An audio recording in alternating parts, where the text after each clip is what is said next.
6:06 here on the great WRKO. Jeff Cooner, Boston's bulldozer. Good morning, Boston. Okay, my friends, I got to tell you, I don't know if you saw the exchange yesterday between ranking Republican on the Senate Foreign Relations Committee from Tennessee, Senator Bob Corker, and our esteemed, highly esteemed, incredibly esteemed Secretary of State, Jacques Francois Kerry, AKA Pepe Le Pew. For those of you that don't watch Looney Tunes or didn't watch Bugs Bunny, Pepe was literally the skunk who spoke in a kind of a French accent, who thought he was like God's gift to women, who thought he had this sexiness, this animal magnetism, that he was the smartest, most charismatic person in the room, but he actually literally reeked. He smelled. And so everybody kept trying to run away from him, but he kept thinking he was the smartest, sexiest guy in the room. That's by you, baby. He's all right by me. That's Jean-Francois, a.k.a. Pepe. That's why I call him Pepe. Well, Pepe was up on Capitol Hill yesterday. In fact, he was in front of the Senate Foreign Relations Committee. And if that rings a bell for some of you, because guess what? Jean-Francois, a.k.a. Pepe, used to be the chair of that very committee when he was a senator, when he was a senator of the People's Republic of Massachusetts. Well, now he's going up there as the Secretary of State. And he's testifying on the administration's so-called strategy and plan to deal with ISIS.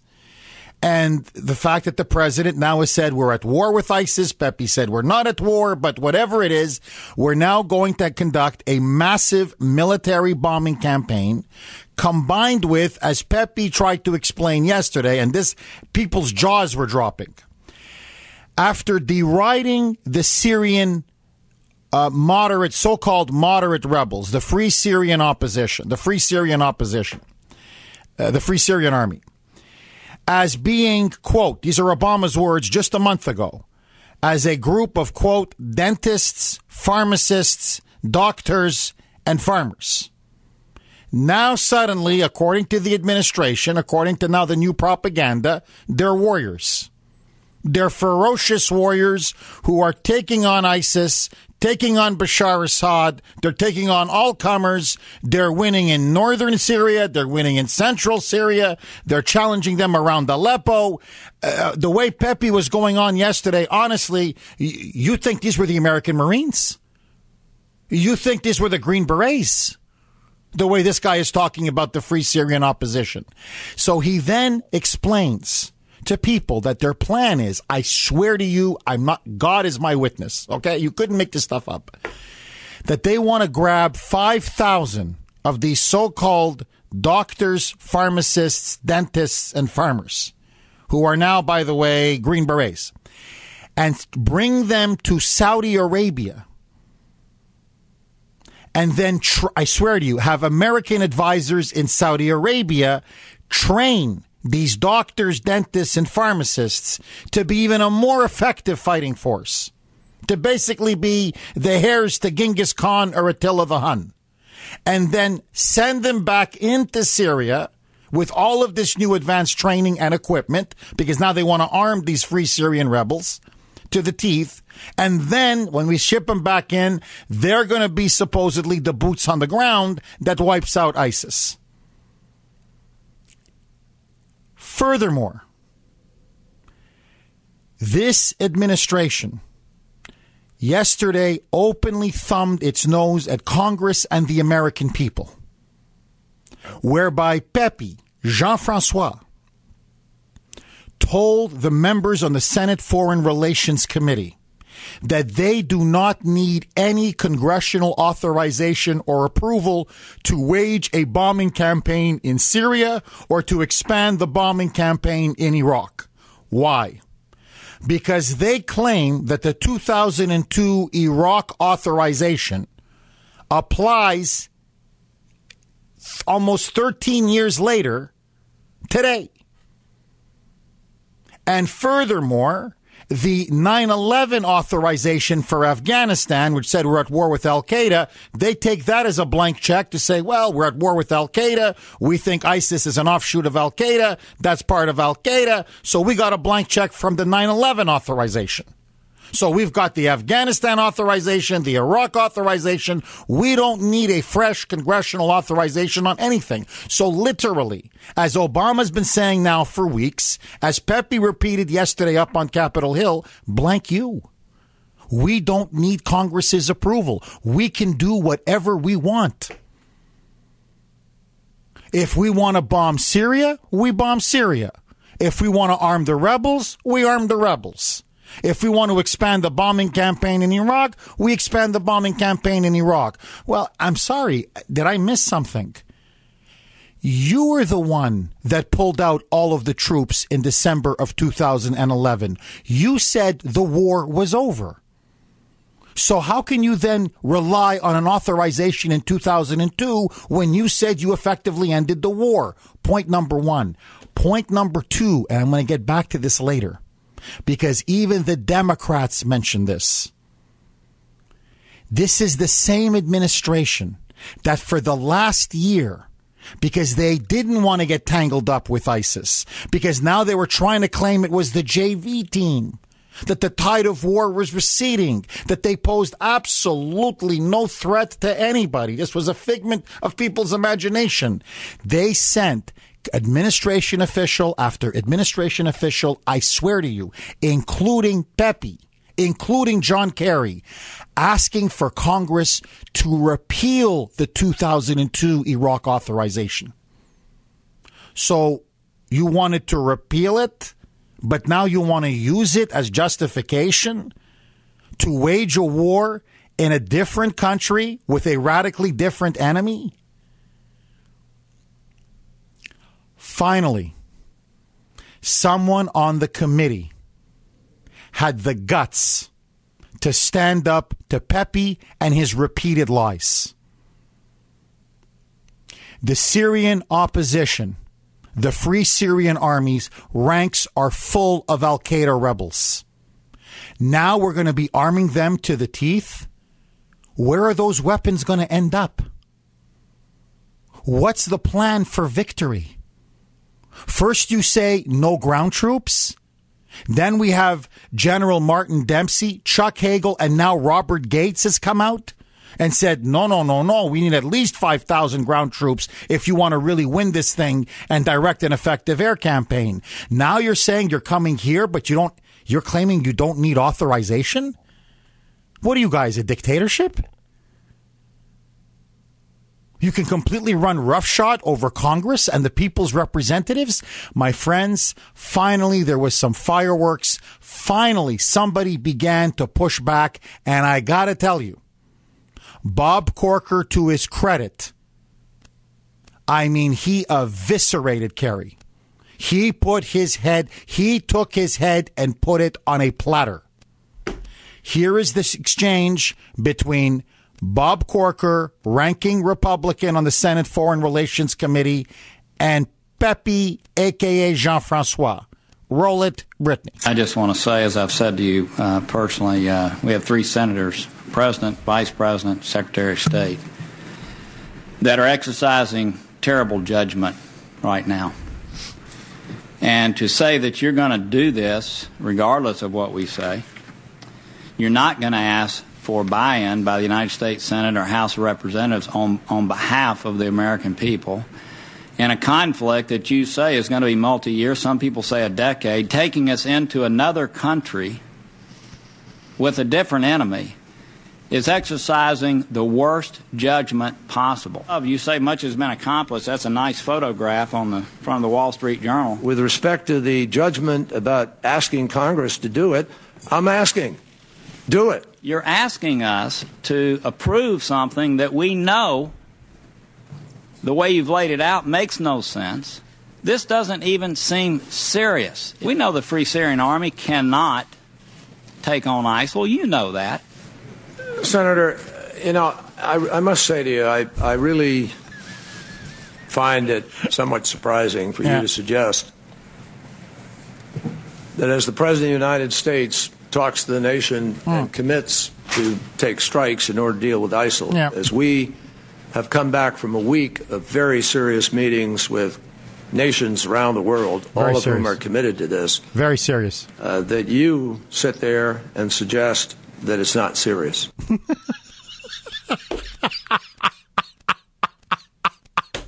This is unbelievable. This is unbelievable. So he's not answering any of Corker's points. He goes, well, then just do it. Just give us the authorization. Just do it. You're missing the point. You're claiming you don't need it. Who the hell do you think you are? You're not above the law. You're not above the Constitution. You're not above Congress. You're not a warmonger. This is not a military dictatorship. You can't just take us into war because you feel like it. You have to get the approval of Congress. Point number one. Point number two. You have no credible plan. And when people are asking you for details of a credible plan, you basically say, trust us. Well, why should we trust you? You've been wrong on everything up to this point. Everything. This is the same administration that keeps claiming over and over again that they have this huge coalition. So finally, Bob Corker, and in particular, a Middle East coalition. So finally, Bob Corker calls him out. And he says, you keep saying the Saudis are on board, and the Turks are on board, and the Egyptians are on board, and the Qataris are on board, and the Kuwaitis are on board, and the Sheiks are on board. Can you name me one Arab Sunni country that will either fly planes or send boots on the ground to defeat ISIS? Just name me one. One. Just one. Check out Pepe. Roll it, Brittany. Do we have the clip with Pepe on Bob Corker going back and forth about the Arab states? We don't have it. Okay, we'll get it for you. Okay, but basically, to sum it up, they're going back and forth. You have the Arab Corker saying, "Name me one, just one Arab Sunni state, one." Is there going to be one plane with Arab Sunni insignia on it, or an Arab Sunni state that's going to provide combat troops? And I swear to you, Pepe is like, well, we're working on it. Well, we're not asking you to work on it. You said you have it. Do you have it? Well, this is complicated. Finally, Kerry says, I'll tell you behind closed doors in classified meetings. You're going to find out all of the details. In fact, you're going to be so sick of it, we're going to hold so many classified meetings. So then Corker calls his bluff, and he said, you want a classified meeting? How about tomorrow? How about right after this? Do it right. Fine. This is all so secretive. Let's have a classified meeting now. Kerry's answer, I can't do it now. In other words, he doesn't have the Arabs on board. We know that. Because, my friends, here's the dirty little secret. It is the Saudis that are pulling the strings of this entire operation, and everybody knows it. The Saudis are petrified of Sunni extremism. They're petrified of ISIS. They're petrified because they oversee the great Sunni power in the Middle East. They are a brutal, theocratic monarchy, despised by many people within the Saudi kingdom. They fear Al-Qaeda and they fear ISIS as growing in popularity, surging and expanding within Saudi Arabia itself. And so they don't want to be seen publicly going against a powerful Muslim organization and the Islamic State, waging war against fellow Muslims. So they don't want to give us any public support. They won't even give us a shekel. They won't even give us a ruble. They won't even give us a dinar, a dollar to help underwrite all of this. Neither the Turks, neither the Egyptians, neither the Jordanians, nobody. They want us to do the fighting and the dying and the bleeding for them. And here is a point that I have to stress to all of you. My 10 years, actually 12 years in Washington, when I spent my 12 years in Washington covering the White House, Congress for the Washington Times, let me tell you what I found to be the absolute most shocking thing. Washington is a city bought and sold for Saudi Arabia. The Saudis control almost everything. And all you have to do is look at Bush 41. Look how he helped to line his pockets with the Saudis after he left power. Look at Bill and Hillary Clinton. The Saudis and their client states, Qatar, United Arab Emirates, and Kuwait. Okay, they basically run those Sunni Gulf sheikdoms, those Gulf oil kingdoms. They're the ones paying Hillary Clinton $500,000 a speech. They're the ones paying Bubba $500,000 a speech. The Clintons have amassed over $100 million, primarily due to the Saudis and their clients in the Gulf states. Look at Bush 43. He literally kissed the king of Saudi Arabia on the cheeks. Obama, he's going to be richer than he ever thought possible once he leaves office. John Brennan is going to leave office wealthier than he ever thought possible. Jacques Francois Kerry, who deeply resents having to rely on his wife's money, Teresa Heinz Kerry's money, he won't need her once he leaves the Secretary of State job. He's going to be worth $50, $60, $70 million on his own by the time the Saudis are done with him. Every major think tank, every major person in the foreign policy establishment is swimming in Saudi money. Zbigniew Brzezinski, Madeleine Albright, Henry Kissinger, James Baker. I could run down the whole line. So when he actually says, well, we've got people who support us in private behind the scenes, in a way, he's telling the truth. But it's Saudi Arabia. And they definitely won't publicly back us. So let me get this straight, Pepe. Because you're in the pocket of the Saudis, because you're going to make out like a bandit, as your boss will, as the Clintons did, as the Bushes did, you want to send more Americans to die when the Saudis won't do the fighting? When the Egyptians won't do the fighting? When the Turks won't do the fighting? Here is the exchange between Pepe and Corker. Roll it, Brittany. Tell me what's been accomplished. What Arab Sunni nation is going to have a ground force in Syria? What Arab Sunni country is going to be flying in and bombing and doing missile raids with a Arab insignia on the side of the plane? Tell me that. Senator, you will hear that at the appropriate time within the next days as John Allen and the team work with all of these countries for the permissions, for the basing, for all the things that will take place.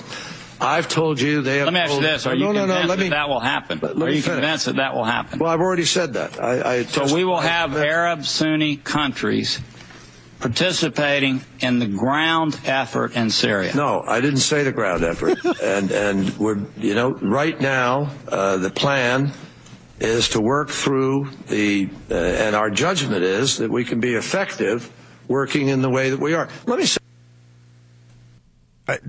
I think Corker then, we'll play it coming back in, but then Corker says, okay, what, classified meeting? Since you don't want to tell us in public, you want a classified meeting? Do it right now. Let's do it right now. Oh, no, I can't do it now. You liar, you fraud, you Pepe. You absolute fraud, you. So, my friends, you don't want to miss this. Coming up next, after Kerry gets absolutely destroyed and humiliated by Bob Corker, you're not going to believe how the Dems desperately tried to rescue Pepe. Saving Jean-Francois when I come back after this short break. Let me start by...